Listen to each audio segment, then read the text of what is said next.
Hello and welcome back to the Three-Handed Bandits channel. It's Nathan back with another video for you today, unveiling our number 12th ranked New York Football Giants. This is a team that I think a lot of people are pretty low on. Last year, obviously, they had a very excellent season and made the playoffs in this first year under Brian Daboll.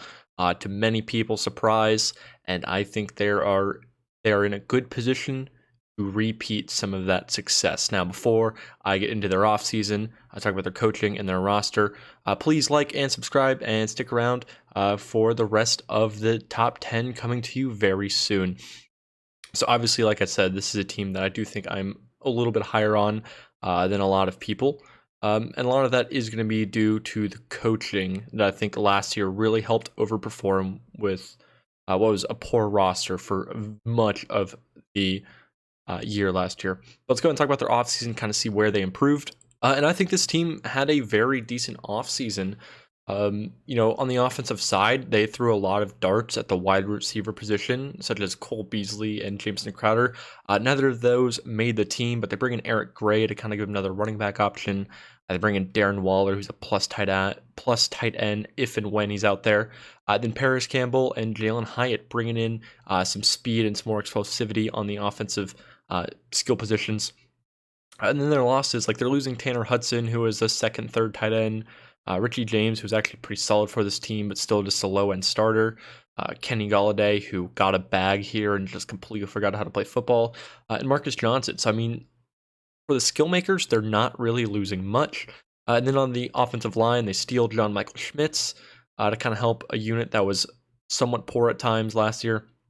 And they're really only losing, Nick Gates and John Feliciano, who, aren't necessarily the best of offensive linemen, who are also just, competent starters. On the defense, they did bring in a lot of decent pieces with Ashawn Robinson, Rakeem Nunez-Roches. They draft Jordan Riley. And they're just losing Justin Ellis and Nick Williams, so not huge losses. Linebacker unit, they're bringing Bobby Okereke, as well as taking a flyer on Isaiah Simmons to be a linebacker safety hybrid. Who knows exactly what they're going to do with that. And they're losing Jalen Smith and Tay Crowder, who just aren't really that great of football players. And then in the secondary, bring in Deontay Banks, a corner with a lot of potential, and Bobby McCann, who's a good safety, as they're losing Fabian Moreau and Julian Love, who are also had some decent, starts last year, but overall kind of just low-end starters. So overall, I do think they had a pretty good offseason. I think they improved in a lot of their weaknesses from last year. And I do like the approach with how many darts they really try to throw at the skill makers, because I think at time it really held this team back last year. And for a good portion last year, it looked like an XFL caliber roster. So I do think they did a lot to really help improve some of the talent on this team. And let's go and talk about this coaching. This is the main reason I am so high on this team. Brian Daboll and Mike Kafka did an absolutely excellent job coaching this team, running this team, and overall just establishing a new culture here. Brian Daboll, I'm ready to commit to as a top 10 head coach. I'm so impressed with how this offense looked and the culture and how hard they were willing to fight and the games they were able to squeak out and win. Like, that was the team that was 6-1 at one point. Granted, they had a poor last half of their year, but this is a team that truly overperformed and really should not have made the playoffs. And I do think a lot of that has to go to this coaching and this offensive coaching that really, did a really good job of generating offense with not a whole lot of talent. Then Wink Martindale, I still think, is a very excellent defensive coordinator. He's not like a D'Amico Ryans, Robert Saleh, Belichick, or Brian Flores. He's not like a true top high-end defensive coordinator, but I still do think he's a really good defensive coordinator. And so you got three really good coaches here. I think it'll be sooner rather than later that Mike Kafka is getting head coach opportunities. But for now, they have an excellent coaching staff, and that is part of the reason that I do have a very positive outlook for this team, not only this season, but in their future. Now let's go ahead and talk about this offense, which is a unit that I do think has some promise this year. And let's start with the one and only Danny Wheels, Danny Dimes. Danny Dimes, each year he's gotten in the league, has slowly, increased, gotten better, looked more comfortable in the pocket, and just looked more composed. And, last year had a very excellent year. I think Brian Daboll did a really good job of helping him feel more comfortable. but also giving him the freedom to really use his legs and his speed, more than just having to kind of, be a pocket passer. And, he's a legit scrambling and rushing threat. I don't think he's, Lamar Jackson or Justin Fields, but I think he's probably in tier 2 of quarterbacks that can run the ball. He was an excellent runner. The Vikings game, part of the reason they won is because he was just running all over the place. But I think he's a quarterback that can play very well within the structure of the offense. And last year, it wasn't very good, and he still played pretty well most of the time. And now that I think they're adding some more pieces, it's going to help him play better and be more comfortable. Also, if you look at some PFF stats, he only had like 10 big time throws and like 20 turnover worthy plays. I think part of that is just that they weren't able to push the ball downfield a whole lot due to a lack of talent. He's not a perfect player. He's definitely in the Kirk Cousins-ish of tier, the Jared Goff of tier. So where he's a solid player. And I do think he kind of struggles to fully use the entire field. But I do think as they add more pieces, it's going to help his offense, and he in turn will play much better. I also have Tyrod Taylor as a backup who is okay. One of the best, 40-ish best quarterbacks in the NFL. You can come in, play decent, play valiantly. But, he is what he is at this point. But overall, I do think that Daniel Jones is a good quarterback, definitely around kind of the 16th, kind of top half mark. And then when we talk about the offensive weaponry and the receiving positions, I do really like how, as I said earlier, they threw a lot of darts to try to bring some more pieces in just so they could get some sort of semblance of NFL caliber talent to throw the ball to. And for me, I think their most productive player receiving is going to be Isaiah Hodgins. He is a stud. I don't know his hand size, but I feel like they're 40 inches because if the ball touches his hands, he's probably going to catch it. Isaiah Hodgins, he's someone who's not being targeted at all in any fantasy league. So best ball, dynasty leagues, redraft leagues, target this dude. He's going to produce. Last year when they finally got him going towards the end of the year, he was averaging 15 to 20 points a game, was uber productive. And I think he has potential to be a really good player. I think at the very least, you got Michael Pittman, with even the potential to be almost like a Larry Fitz or Mike Evans type of player. Like, he just does not drop the ball. Absolute glue for hands. I not sing the praises of Isaiah Hodgins enough. That dude can play. He is a baller. Other guys you have some interesting pieces. Darius Slayton played as a number 2 wide receiver for this team a lot. I don't really know if you want him to be your number 2. He is a little inconsistent at times, but he's got really good speed. And so, I think if you're able to have him as more of a 2 or 3, as a 3 or 4 option, it's kind of a guy who can take the top off defenses and keep them more honest. I think that's better for him. But, he will have some flashes where he looks like a really good wide receiver, and sometimes, he's not even there. So he's an interesting piece. But I imagine they're going to use his skill set well. Sterling Shepard has been a solid player when he's healthy, if he's healthy, which, recently has not been very often. But I imagine he can still probably play a little bit if he does end up coming back. And then Wan'Dale Robinson, when he played last year before his ACL, looked like he was a legit solid wide receiver. And so I imagine he may start a little slow coming off the knee injury, but could be a guy who produces well for this team in the slot. If he does struggle in the slot, or if he comes back slow, they bring in Paris Campbell. He really looked like he was starting to have one of his better years before he got injured again. But he's a guy with speed, a decent slot option. And I imagine that they'll do a good job of using him. And then they drafted Jalen Hyatt. Obviously, he's drafted for his speed, was in a bit of a gimmicky offense in Tennessee. So it's going to be interesting to kind of see how he transitions to more traditional NFL caliber offense and NFL caliber corners. But, his speed shows on tape for the most part. So if he's able to use his speed at the NFL level to be a deep threat, I imagine that Brian Daboll and Mike Kafka can get pretty creative with him. So overall, I do think, I believe in Isaiah Hodgins. He still needs to prove that he is a legit number 1, which, I think he will prove that. But, they threw a lot of darts and brought a lot of people in here. Last year, they likes of David Sills and Cade Johnson or Marcus Johnson, whatever his name was. Like just a bunch of people that really should not have been playing. So I think at the very least, you're going to have much better wide receiver play. That's going to help this offense a lot. And then not only just with the wide receiver play, bringing in Darren Waller, I also think was an excellent addition. He is a really excellent tight end when he plays. Granted, recently it also has not been very often. But when he's out there, he's one of the better receiving tight ends in the league. And I imagine if he stays healthy, he's going to be uber productive this year. And then Saquon's back, y'all. He is back. He is a great receiving threat. Sometimes he does have some kind of annoying concentration drops. But overall, he's one of those running backs that can be a true, legit impact and difference maker in the receiving game. Depth-wise, got Daniel Bellinger and Lawrence Cager as their two backup tight ends. I think Daniel Bellinger is a really solid kind of second tight end. I don't really know how he transitioned to being a starting tight end. But as your number two guy, he can block at an okay level and is a decent route runner and a decent chain mover. And Lawrence Cager is a guy with some receiving upside as he was a former wide receiver to become a tight end. So not much of a blocker, but he tries, and he's a decent receiving tight end for a third string guy.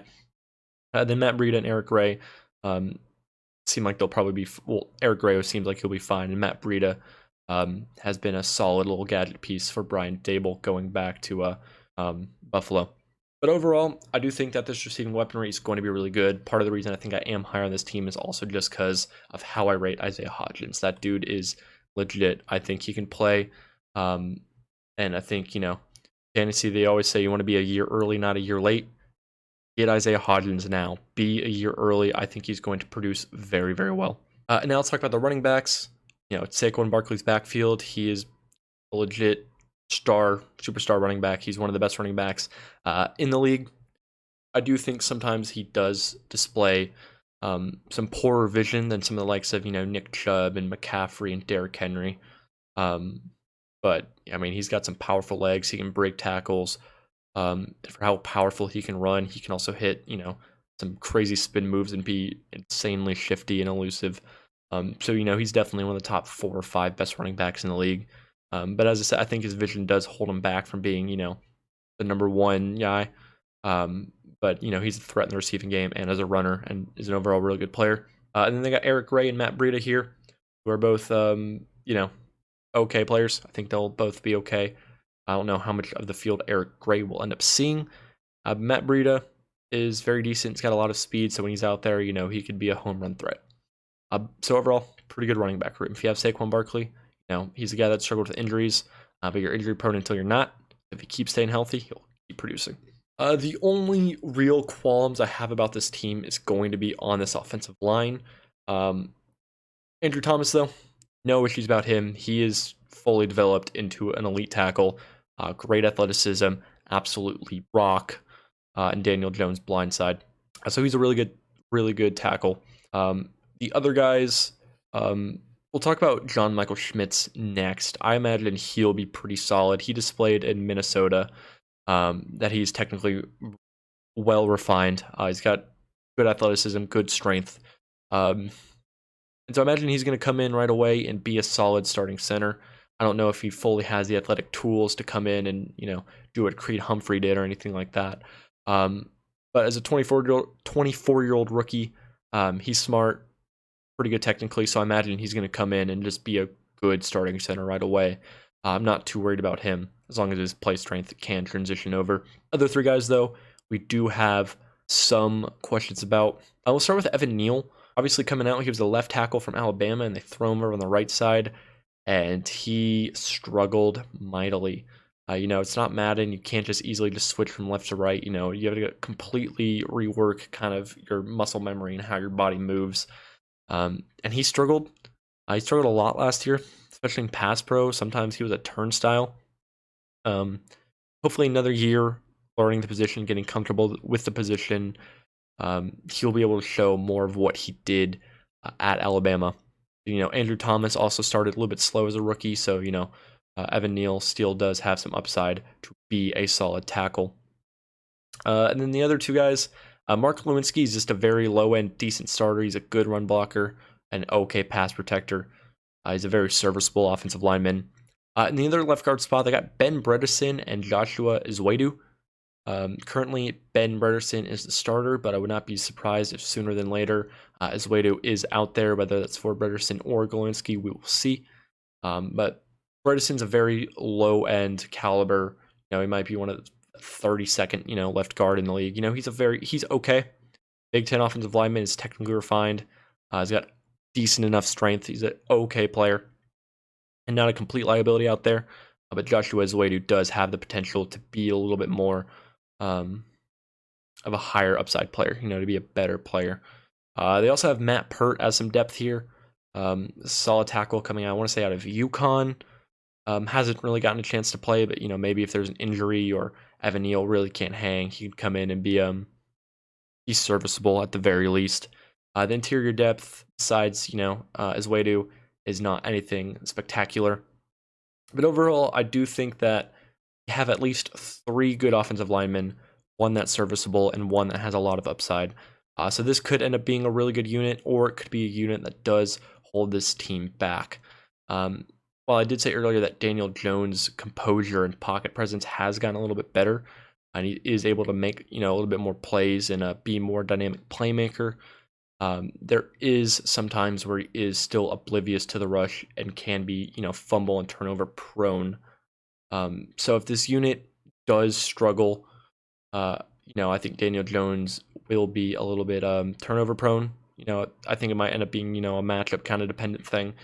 But there are some weeks I imagine Daniel Jones could be a little bit turnover prone from not seeing the rush. But if Evan Neal kind of figures it out and gets more comfortable, John Michael Schmitz is what I think he can be. And whoever ends up starting at left guard, ends up being a solid option. This could be a really good offensive line. I don't fully know if it's going to be a top 10 unit, but if everybody hits and everyone hits, decent potential, then it's going to be a unit that's going to help this team do what they want to do offensively. So overall, I do think that with the playmakers they brought in, how they kind of retooled the offensive line, I do think that this could be a very good offense. I don't fully know if they have the pieces to be a fully, explosive, dynamic passing offense just yet. So I really don't know if they'll be a top 10 unit, but I imagine this can be a unit that's going to be able to move the ball a little bit more consistently and score points a little bit more consistently than they did last year. And now, as we transition to this defense, I imagine that this is a defense that is going to have a really good year. And part of that is this defensive line. And I'll just start off right in the middle. The one and only Sexy Dexy has fully broken out as one of the top 2 to 3 interior presences in the NFL. He is an elite interior defensive lineman. Not only can he shed blocks and take on double teams and be an absolute unit defending the run, but I think according to PFF, he was second in pressures or third in pressures of all interior defensive linemen. So I mean, he's a beast. He can do whatever you want from him to do. He's a true 3-down defensive lineman, an absolute beast. Not a whole lot to say. He's proven that he has the strength and athleticism to get after the quarterback and stop the run. And I'm not worried about any regression from him. The other pieces on the edge have a little bit of question marks. They're both young guys that are good athletes that still just need to develop and become more refined pass rushers. I think Kayvon Thibodeau had a decent rookie year. I think at the very least, you feel good enough about him being at least Jadeveon Clowney. I think no matter what, he doesn't develop as a pass rusher, he is at least Jadeveon Clowney. At like 6'5", 250, 260, whatever he is. Big, strong, fast, freak athlete. And he can stop the run because of that. When he tries, he's excellent at stopping the run. So at the very least, you have Jadeveon Clowney. He has a lot more bend than Jadeveon Clowney did. But we still need to see him refine his pass rushing technique and get after the quarterback at a little bit of a higher level. But, he has the athletic tools to do it. So if he really broke out this year, wouldn't surprise me. But at the very least, you have a good run defender and an okay pass rusher. Azeez Ojulari is not quite as good of a run defender, but I do think is a pretty good pass rusher. He's got good athleticism, good bend, and I think he has a couple more pass rush moves than maybe Thibodeau does. But he needs to stay healthy and kind of keep working and developing on his game. but I imagine at least one of those two guys will step up for him. Depth-wise, O'Shane Ximines has been an okay player, but he didn't end up making the team. So they keep Jihad Ward and they trade for Boogie Basham. Boogie Basham is a solid player, but I think is physically limited. So as a third, kind of fourth rusher, he's okay, definitely kind of lower end on that spectrum, but he can defend the run and can hopefully get after the quarterback just a little bit. And then they still have Jihad Ward here, who is just a very solid veteran. You know what you're getting from him. Is just a solid player. The other interior pieces you have besides Sexy Dexy is Leonard Williams and A'Shawn Robinson. Leonard Williams never truly reached the elite potential like it seemed to have when he was drafted inside the top 10. But he's still a very excellent player, can defend the run and get after the quarterback at pretty decent levels. He's a very good player at the very least. And A'Shawn Robinson is just a decent veteran that can stop the run at a pretty decent level. Is okay at getting after the quarterback, but not anything spectacular. But it's a really good run defender. And Rakeem Nunez-Roches is really just a run defender. Jordan Riley and DJ Davidson are here. I don't really know if they'll rotate in much. But overall, I think this is a unit that's going to be very, very good at stopping the run. And they do have the upside to be a decent pass rush. We kind of just need to see it happen. But as I said, between Kayvon Thibodeau or Azeez Ojulari, I imagine one of them is really going to break out this year. It could really be either one of them. I would not be surprised. Then when we transition to this linebacking unit, it's got some promise. It's a decent looking unit. They bring in Bobby Okereke, who has been a really solid linebacker at his time in Indianapolis, and has been pretty good at being a pass coverage linebacker, as well as still being able to defend the run at an okay clip. And so he's just a really solid linebacker for this team. And then they have some guys with some upside in Isaiah Simmons and Micah McFadden.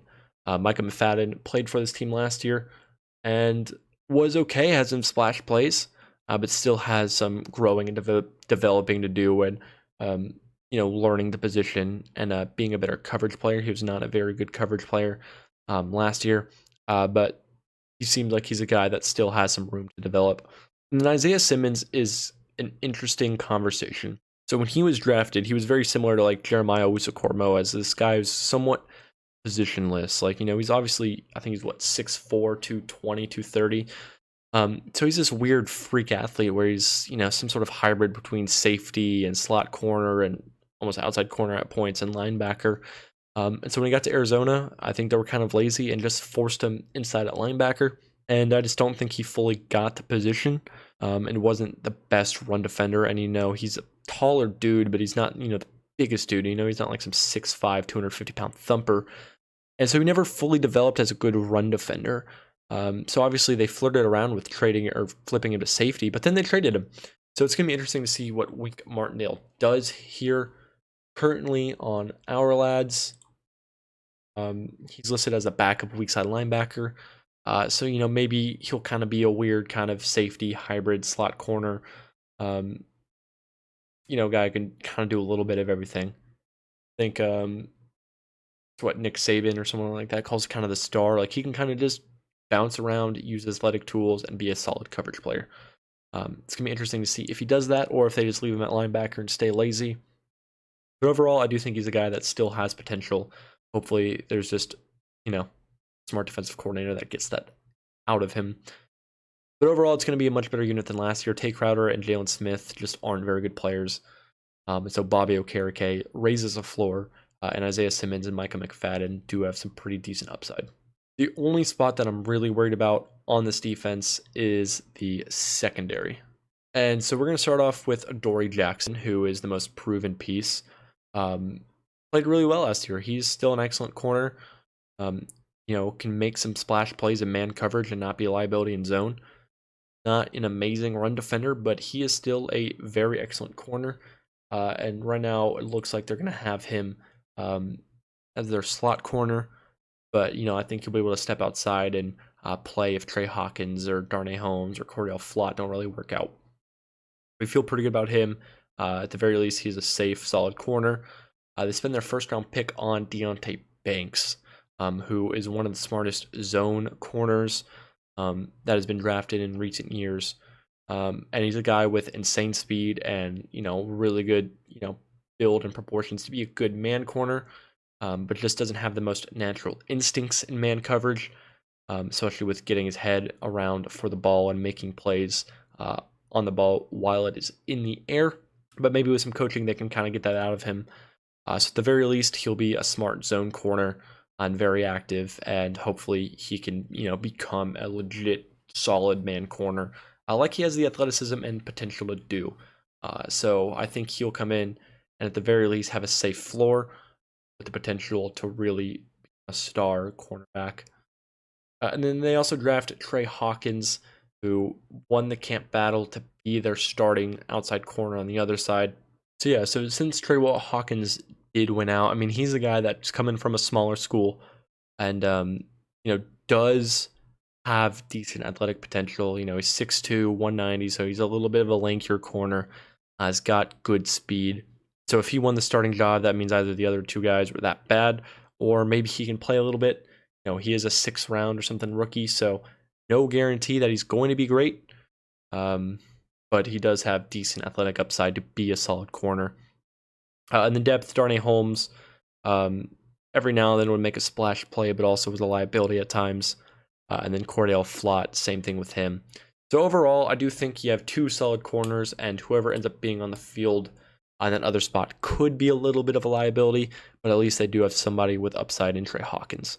And then for the safeties, they have Xavier McKinney, who's a really solid safety, can make plays, not really a risk of being beat too often, and can come down and, make decent tackles. So he's a pretty solid safety. Other safety spot, it's going to be between Jason Pinnock and Bobby McCain. Bobby McCain currently is the backup, so it looks like Jason Pinnock ended up winning the starting job. He spent a lot of time on special teams last year. But Bobby McCain's a veteran that's been a solid player, so if Jason beat him out, then that means he can probably go and play a little bit. But should be a plus run defender, and at the very least, if he doesn't work out, Bobby will be able to step in and give you very adequate starting play. And at the very least, if it doesn't work out, it could be a solid dime back. Or if he does hit, then Bobby McCain's going to be one of the better dime backs in the league. So overall, you have a pretty decent group there. The depth-wise at the safety position also isn't great. So if Xavier McKinney goes down, I would start feeling a little bit worried. So the secondary, I do think, has the potential to be a liability for this team. They do have some guys with upside. If those guys with upside hit, it could end up being a very good secondary. And pair that with a really good front seven. This defense does have the potential to be a really good unit. That is no guarantee. We'll see once the football finally gets snapped very, very soon if these guys can play or not. Now let's go ahead and talk about their schedule. So Vegas has them. And so now let's go ahead and check out their schedule real quick. So now they do have a pretty brutal schedule. And so I do think that is part of the reason that people are sleeping on them just a little bit. Vegas has them at 7.5 wins. And I have them at 8.2. I do feel pretty good about them hitting the over. But as I said, schedule is pretty difficult. I do feel pretty confident that they'll beat the Rams and the Arizona Cardinals. And they should beat Washington both times and Green Bay at home. Every other game, though, is no guarantee. They played Dallas twice. Dallas always seems to find a way to shit the bed in divisional games, especially, primetime week 1. I think that is a game that Dallas could very easily lose. Seattle is a team with talent. Obviously, I just unveiled them not too long ago. So as I said, these two teams are very similar. Having to go to Vegas and to New Orleans aren't necessarily easy games. Then, as I said, they played Dallas twice. So none of those games are, I could see those going either way. Having to go to Miami, go against the Jets, New England, and Philadelphia. I imagine those are some teams that could be troublesome for the Giants to match up with. And then having to go to San Francisco, obviously they play Philly twice, having to go to Philly and having to go to Buffalo. I don't really imagine them to win those games. So if you look at the locks and the should win, I have them at 5 and 8. So they do need a lot of wins in this kind of pick 'em, kind of 50-50 games, to hit the over and to be a really good team. But I do think this is a team that has a lot more talent than a lot of people realize, and is a very excellent, well-coached team. Has a really good coaching staff.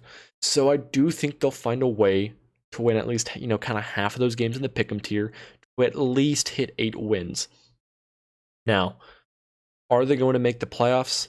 I think they will. If they didn't make it, would I be surprised? No, this is a brutal, brutal schedule. But, the NFC East hasn't had a repeat winner in, what is it, 20 years? Plus 700 odds. If you want a long shot to win their division, this could be a sneaky, sneaky team to win the NFC East. I know that sounds crazy, and I myself personally am not going to put any money on it, but I do think that this roster does have a lot of talent that people aren't talking about, and they have one of the best coaching staffs in the league. Pair those two things together, that is a team that does have the recipe to win a good amount of games. So at the very least, I imagine they will get to at least 8, can probably get to 9. I don't know if they'll get to 10 or 11, but I imagine this is a team that can at least get to 8 or to 9 and make the playoffs. I feel pretty good in this team. Watching them, especially in that playoff game against the Vikings, you could really see it. I think Daboll did a great job of, they're not only calling the right plays, but just the overall game plan was excellent.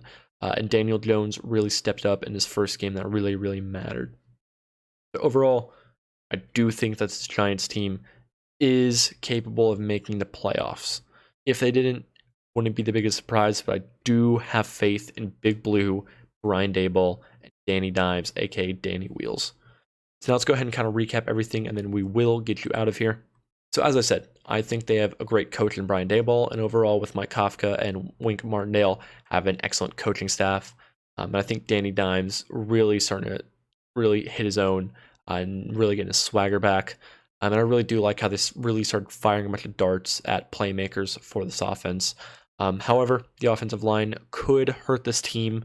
If Evan Neal and Ben Burson or Isway, whoever ends up playing, don't really develop as they have the potential to do.